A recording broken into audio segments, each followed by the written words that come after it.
humano, demasiadamente humano. Assim alguém escreve e se refere ao Senhor Jesus. Humano, demasiadamente humano. Toda a liturgia desta semana aponta na direção da justiça do reino, a justiça que Deus realiza sem que nós tenhamos que montar nossas estruturas, nossos tribunais, nossos esquemas. A justiça de Deus, ela acontece. Já a antiguidade bíblica recordava que a justiça choverá. O Senhor faz chover a justiça. É uma imagem interessante que nós não costumamos pensar com muita frequência.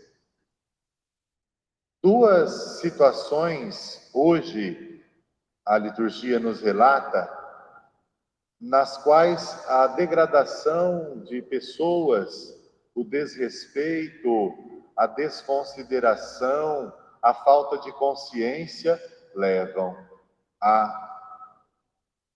ao desprezo, à morte. José, rejeitado por seus irmãos, filho de Jacó. Os trabalhadores mandados em nome do dono da vinha também são rejeitados, espancados, até o dono da vinha. Duas narrativas nas quais nós devemos ter presente em primeiro lugar para interpretar esses dois textos bíblicos, a incapacidade humana, o fechamento do ser humano a não simplesmente uma ordem natural, mas aquilo que é justo, aquilo que é belo, que é bonito. Deus não espera do ser humano a maldade, pois o ser humano foi chamado à existência à sua imagem e semelhança. E há ainda uma insistência nos nossos dias, no nosso tempo, uma insistência. Jacó representa aquele que cuidou dos seus filhos. E os irmãos interpretavam que ele gostasse mais do José, o mais novo. O Senhor Deus cuida de todos os seus filhos, e os vinhateiros lá, os responsáveis pela vinha, interpretam que o dono da vinha seja uma ameaça, o filho do dono seja uma ameaça. É assim.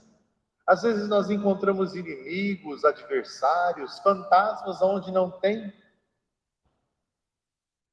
Somos nós que muitas vezes criamos situações que levam à inimizade, ao ódio, ao rancor uns pelos outros.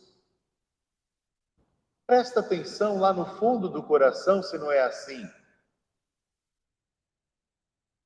A maioria dos nossos adversários, daqueles que nos causam, ou melhor, nos oferecem algum perigo, não são declarados. São aqueles que nós vamos criando. E se consideramos que temos aqueles como muitos como adversários nossos, em que momento nós nos tornamos adversários dos outros? Em que momento nós nos colocamos numa posição de rejeição, de confronto, de desdiálogo, né? Para trabalhar um pouquinho a temática da campanha da fraternidade deste ano. Vós sois todos irmãos. Quando é que nós causamos o desdiálogo? Vou inventar essa palavra para poder explicar o que é a falta de diálogo. Ou então devemos lembrar que a falta de diálogo tem a ver com diabolos. Trocamos o logos pelo los. O diálogo é aquilo que une, o diabo é aquele que divide, que afasta.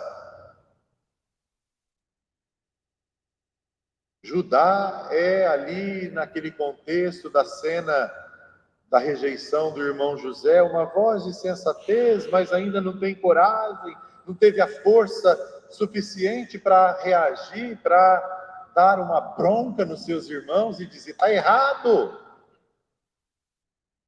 Em nossa vida, quando é que permitimos a sensatez para dizer isso que estamos fazendo é diabólico? Nós temos implorado ao Senhor Deus a graça da sensatez, do juízo no lugar, para dizer: não, não concordo. Ontem recebi um vídeo interessante, uma encenação de um professor, me parece num curso de direito, e esse professor, ele entra e já tinha combinado com um aluno, ele dá uma bronca, um esporro no aluno e manda o aluno para fora de graça. E todo mundo fica quietinho. E aí ele vai fazendo várias perguntas sobre o que é a justiça, o que é a honestidade, até que chegam ali num consenso, numa descrição do que seja a justiça. E qual é o desenrolar da história?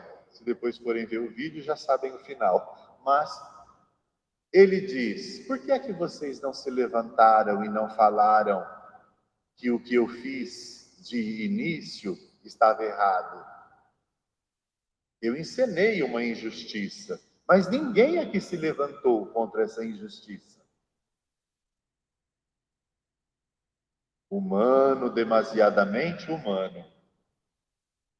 O humano de verdade é aquele que tem coragem de dizer, de avaliar, de apontar. Nós somos muito ágeis em apontar defeito, mas não temos a mesma destreza para trazer à luz a justiça, o que é honesto, o que é correto. É interessante. Quantos irmãos nossos são vendidos pelo sistema de exclusão e miséria, abandono e desumanidade? E nem pelo Facebook a gente se pronuncia. Lembra, há alguns anos atrás, a campanha da fraternidade que denunciava o problema do tráfico de pessoas humanas? Pois é, o tráfico de pessoas humanas continua. Quantas irmãs nossas são vendidas e revendidas na prostituição? Quantas irmãs nossas não são vendidas à força por outras pessoas, mas são vendidas à força por conta de um sistema injusto que, para poder colocar comida na boca dos seus filhos, tem que entregar o seu próprio corpo? Veja que o problema de José do Egito continua na humanidade. Quantas vezes o Senhor Deus vem até nós pedindo frutos que são dele, frutos porque ele plantou a sua vinha, e nós não entregamos frutos e ainda tiramos o seu filho da nossa vida. Matamos o filho do dono da vinha. A igreja, para a igreja, o Senhor Deus pede a produção de frutos coerentes, que realmente demonstre a pertença a este tronco, a esta videira verdadeira, a videira da vida. O Evangelho continuará insistindo até a volta de Jesus.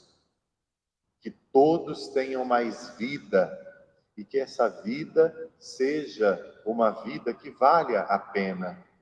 Permitam-me, para encerrar essa reflexão, um pequeno poema de Dom Helder Câmara.